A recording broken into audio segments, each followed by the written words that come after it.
महासंस्कृताय। संस्कृत कक्षा में आपका स्वागत है।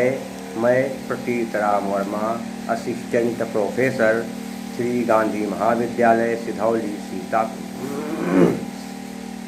आज मैं BA भाग 3 के अंतर्गत महाकवि भास विरचित स्वप्नवासो दत्तम नाटक पढ़ाने जा रहा हूँ। पिछले अंक में मैंने पढ़ाया था कि कंस की राजा उदयन के पास आया। उसने कहा, महाराज, शत्रुओं की सेना में शत्रुओं में फूट डाल दी गई है। आपके गुणों से प्यार करने वाले नागरिक भी आश्वस्त कर दिए गए हैं और आपकी सेना की जो टुकड़ी है उसको भी अच्छी तरह से तैयार कर दिया गया है। अब सेना आपका इंतजार कर रही है, आप चलें और सेना का नेतृत्व करें। राजा ने कहा, ठीक है। और फिर राजा ने कंस से कहा कि उपेत नागेन्द्र तुरंग त्रिंगे तमारुणिम दारुण कर्म दक्षम विकीर्ण बाणोग्र तरंग भंगे महार्णवाभे युधि नाशयामि। उपेत पहुँच करके नागेंद्र, माने नागेंद्र कहते हैं घोड़ों को, नागेंद्र तुरंग, नाग कहते हैं गजराजों को और तुरंग माने घोड़े। तो घोड़ों और तुरंग माने घोड़े, नागेंद्र माने हाथी। हाथ गजराज और हाथियों से तृणमय कहते पार किए गए। तम कहते उसको, उस आरुणिम आरु को, दारुण कर्म दक्षम, निशंस या घोर कर्म करने में चतुर, विकीर्ण माने फैले हुए, बाणोग्र तरंगम बाण रूपी भयानक तरंगों वाले, महार्णवाभे महासमुद्र के समान, युद्ध में नाशयामि नष्ट करता। क्या हो गया कि युद्ध में पहुंच करके अच्छे अच्छे घोड़े और हाथियों द्वारा पार किए गए। अच्छे अच्छे घोड़े और हाथियों ने, अच्छे अच्छे घोड़े और हाथियों ने नदी को पार करके युद्ध स्थल में प्रवेश कर लिया। युद्ध स्थल में सब घोड़े और हाथी पहुंच गए हैं और सैनिक भी हमारे घोर कर्म करने में चतुर हैं, बाण चलाने में बहुत तेज हैं। और मैं भी अब अपनी सेना के साथ युद्ध रूपी महासमुद्र में पहुंच करके घोर कर्म करके उस अपने शत्रु आरुण को मारता हूँ या उसे नष्ट करता हूँ। ये हो गया। देखिए क्या क्या है, नागेंद्र, नाग धन इंद्र, आधुना से ई का ए बन गया। आगे देखिए क्या है, बाणोग्र नहीं, बाण धन उग्र बन गया, बाणोग्र, आधुना से ऊ का वो बन गया। अब क्या देखेंगे, नागा नाम इंद्र नागेंद्र, षष्ठी तत्पुरुष समास है। दारुण कर्म, दारुण कर्म, दारुण कर्म यस्य सह, बहुव्रीहि समास है। और इसके अलावा उपेत में लेप प्रत्यय है। कौन सा? उपेत में लेप प्रत्यय है। युद्ध में क्युप प्रत्यय है। और इसके अलावा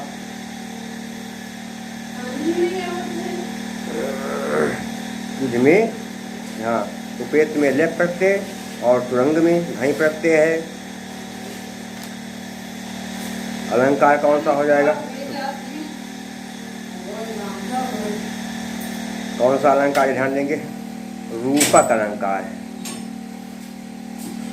समुद्र में युद्ध भूमि का आरोप किया गया, इसलिए क्या रूपक अलंकार। तद रूपकम भेदो उपमानोपमेयो।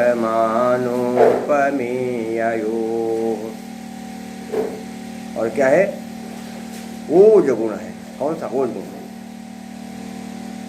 दीप्यात्मविस्तृत हेतु रोजो वीर रस स्थिति, वीर रस में रहने वाला गुण ओज गुण। और क्या है, उपेंद्र वज्रा छंद है। जत उपेंद्र वज्रा जत जाइस्तो गो, जगण तगण जगण, अवंत में दो गुरु, वहाँ उपेंद्र वज्रा छंद। और क्या है, गौडी रीत है। समास बहुला गौडी, और सात्वती व्रत है। कौन सी सात्वती? वो वीर रस में सात्वती व्रत होती है। इसके बाद कंचुकी ने कहा, कौन है जो द्वार पर उपस्थित होकर के अपना आभास करा रहा है? सेविका आती है प्रतिहार्य, कहती है मैं हूँ विजया, क्या आज्ञा है? कंचुकी कहता है मैं क्या बताऊं? राजा उदयन से कहिए कि महासेन के पास से महादेवी अंगारवती ने वसुंधरा को भेजा है। वसुंधरा ने वासुदेवता का पालन पोषण किया था, वो उनकी धाय माँ है।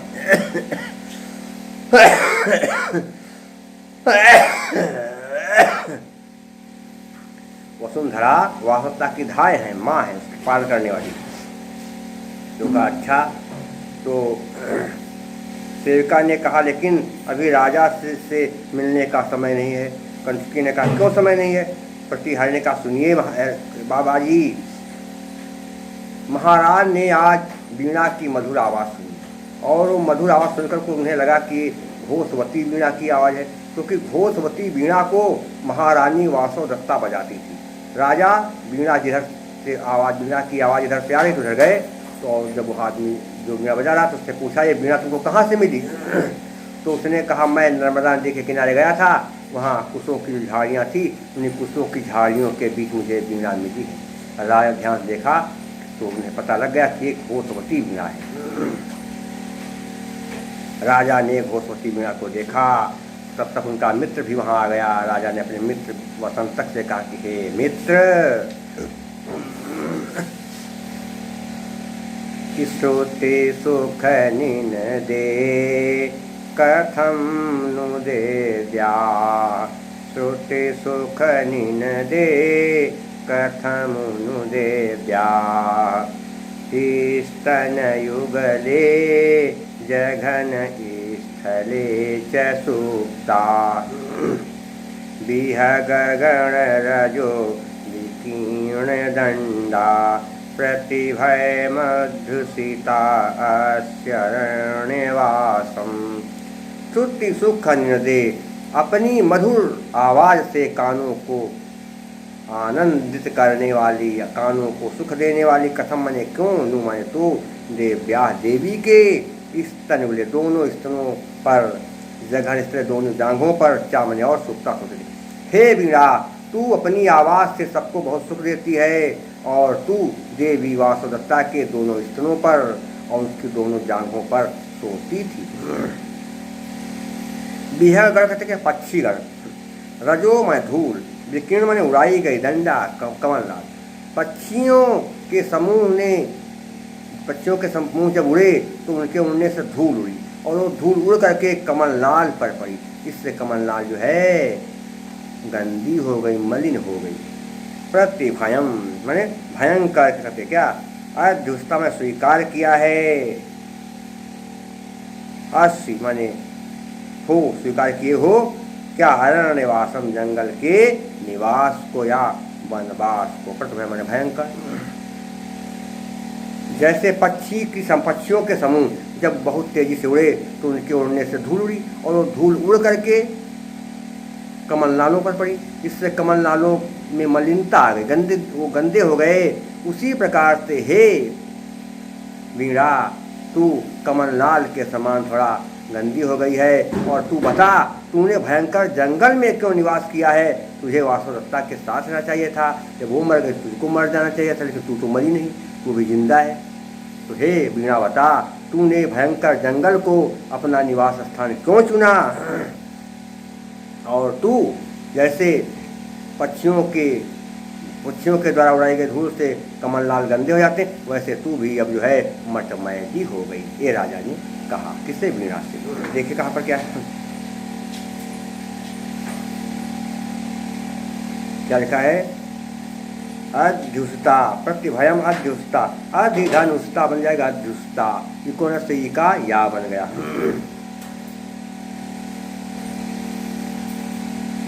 और इसके बाद और इसमें देखा जाए तो कोई संधियां विशेष है नहीं। समास कहाँ होंगे? श्रुति सुख श्रुत्यो सुखा, क्या होगा? षष्ठी तत्पुरुष समास हो जाएगा। इसके अलावा स्तन युगले क्या बनेगा? स्तनयो युगले, जघन स्थले में जघनस्य स्थले, सब जगह षष्ठी तत्पुरुष समास है। विहगणा में क्या बनेगा? विहगा नाम गणा, षष्ठी तत्पुरुष समास। श्रुति में कृतन प्रत्यय है, देवी में अंगी प्रत्यय है, सुक्ता में कतौरता, दोनों प्रत्यय हैं। ये प्रत्यय हो गए। अलंकार थोड़ा कहकर देखे कौन सा है?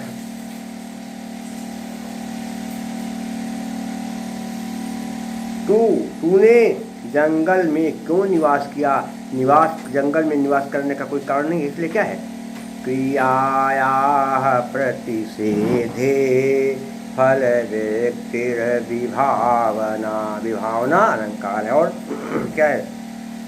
पुष्पिताग्रा छंद है। कौन सा छंद? पुष्पिताग्रा छंद। पुष्पिताग्रा छंद जो है वैसे बहुत कम पूछा था परीक्षाओं में, लेकिन जब परीक्षा कोर्स में आ गया है तब तो क्या कहते हैं, आपको पुष्पिताग्रा छंद का पढ़ना ही पड़ेगा। क्या होता है? अयुजिन युगरे फतो यकारो युजिन न जो जरगाश्च पुष्पिताग्रा। क्या होता है? पुष्प छंद, पुष्पिताग्रा छंद के प्रथम तथा तृतीय चरण में दो नगण तथा एक रगण के बाद यगण हो, तथा द्वितीय और चतुर्थ चरण में नगण जगण रगण तथा एक गुरु होता है। ये होता है लक्षण पुष्पिताग्रा छंद का होता है। और क्या है? प्रसाद गुण है, पांचाली रीत है। प्रसाद गुण अच्छा तुम बताते हैं तो कैसे बता, लेकिन वो पांचाली सुन लीजिए क्या होता है। समस्त पंच सपदो बंधः पांचालिका मता। क्या होता है? समस्त पंच सपदो बंधः पांचालिका मता। ये क्या होता है? उसका लक्षण होता है। इसका पांचाली रीति का लक्षण है। और इसके बाद क्या होता है आगे? और प्रसाद गुण है।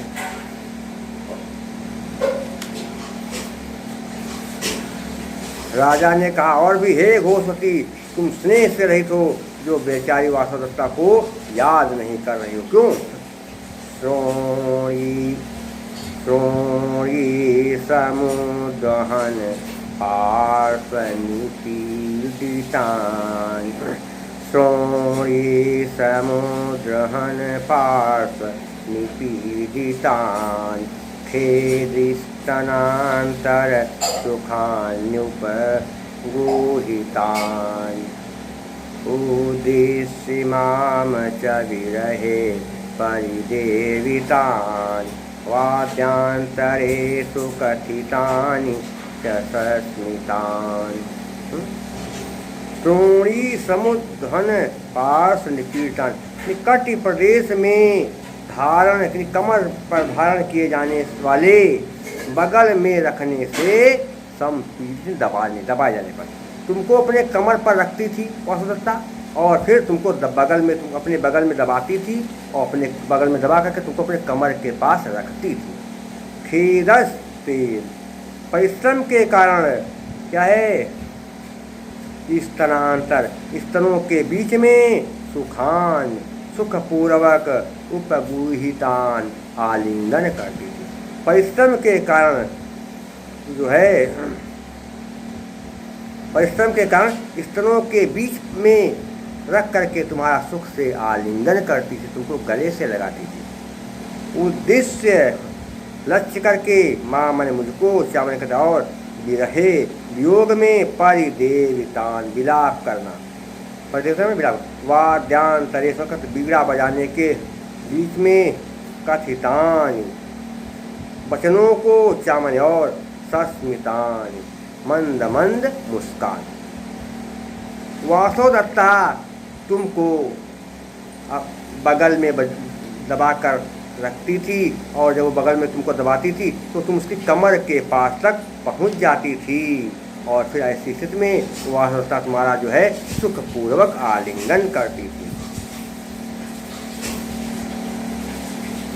और मेरे वियोग में वासवदत्ता विलाप करती थी, रोती थी। और बीड़ा बजाने के बीच में जब बीड़ा बजा रही थी तो मंद मंद मुस्कराती थी। जब वो बीड़ा तुमको बजाती थी तो मंद मंद मुस्कराती थी। ये तुम क्यों नहीं याद कर रही हो बीड़े? राजा ने कहा कि हे बीड़ा, वासवदत्ता तुमको बगल में दबाती थी और जब वो तुमको बगल में दबाती थी तो तुम उसके कमर तक पहुंच जाती थी, तब वो तुम्हारा सुखपूर्वक आलिंगन करती थी।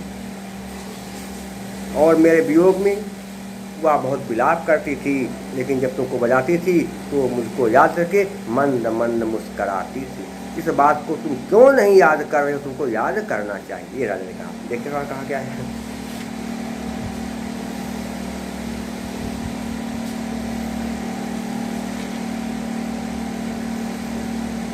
स्तनांतर स्तन धन अंतर आकाशवर्णे दीर्घा वाद्यांतर वाद धन अंतरेश आकाशवर्णे दीर्घा, ये समझिए है। और समास कहाँ होगा देखेंगे। पार्श्व निपीड़िता, किससे? पार्श्व बगल से, तो पार्श्वेण निपीड़ितानि तृतीया तत्पुरुष समास है। वाद्यांतरेश में वाद्यस्य अंतराणि षष्ठी तत्पुरुष समास है। उद्दिष्ट में लय प्रत्यय है। सोनी में अंगी प्रत्यय है। और इसके अलावा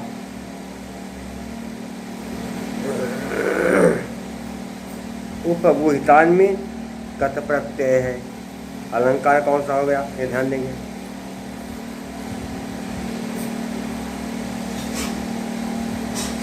अब इसमें ये देखा जाए कि कौन सा अलंकार आ रहा है। तुम उसको बगल में दबाती थी, इससे उसको बड़ा आनंद आता था, इसलिए क्या हो गया कौन सा अलंकार? कादली। इसके अलावा इसमें देखिए तान तान सब में आया, इसलिए क्या है? अंत्यान प्रासन का भी लगा दिए। वर्ण साम्यम अनुप्रासः।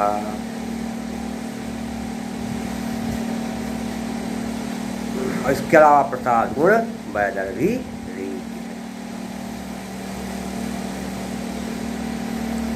विदूषक निराश का महाराज, इस समय आप ज़्यादा संताप न करें, परेशान न हो। राजा ने कहा, हे मित्र क्यों ऐसा न करे, मित्र ऐसा न कहो। अभी बीड़ा को देख करके मुझे वासवदत्ता की बहुत याद आ गई है, मैं क्या करूँ।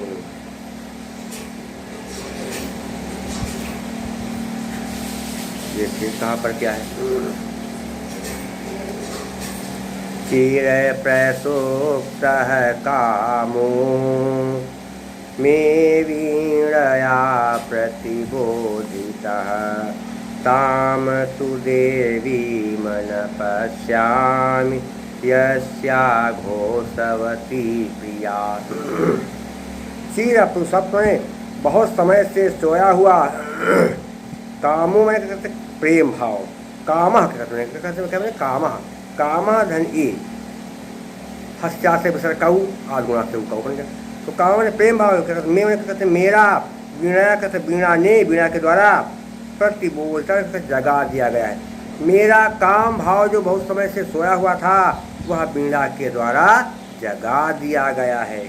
ताम तु देवी, ताम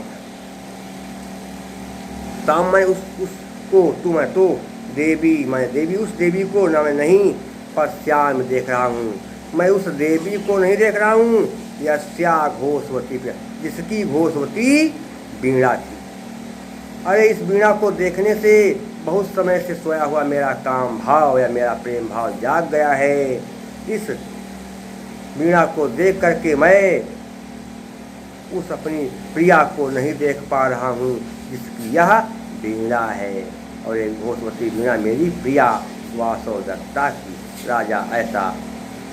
राजा ने ऐसा अपने मित्र विदूषक से कहा। देखिए एक संधि हमने बता दिया आपको कामों में हस्या। अब क्या देखेंगे समास कहाँ पर क्या है। क्षीर क्या लिखा है, क्षीरा प्रसुप्ता, बहुत समय से सोया है जो वह, क्षीरा प्रसुप्ता यह सह, बहुब्रीहि समास। वीणया प्रतिबोधिता, वीणा के द्वारा जगा दिया गया जिसको वह, वीणया प्रतिबोधिता यम सह।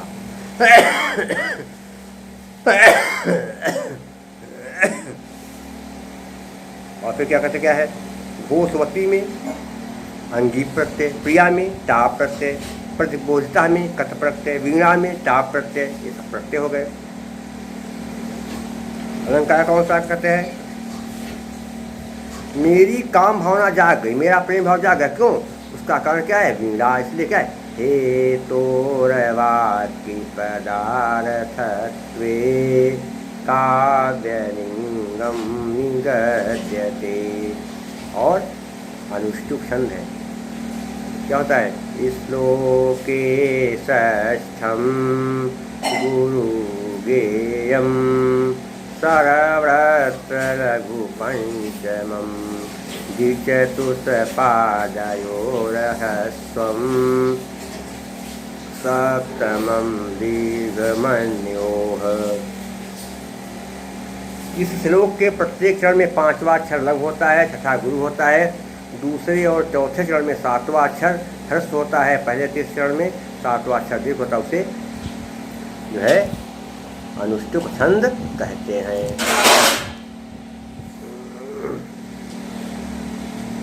और इसके अलावा क्या है, प्रसाद गुण है, बता चुके हैं, चित्तम व्यापनोति क्षिप्रम सुसकंधेन मिवानलः सप्रसादः समस्तेषु रसेषु रचनासु चा। जो बात सुनते या पढ़ते मन में तुरंत बैठ जाए, समझ में आ जाए, वहाँ प्रसाद हो। और जहाँ पर समासों का अभाव या बहुत कम समास हो वहाँ पर वैदर्भित। तो क्या वैदर्भित कहते, माधुर्य व्यंजक वर्णे रचना ललितात्मका अवृत्तिरल्पवृत्तिरवा वैदर्भिरीतिरीष्यते। योग श्रृंगार रस है और केश की वृत्ति है। शेष बातें मैं आपको अगले अंक में बताऊंगा।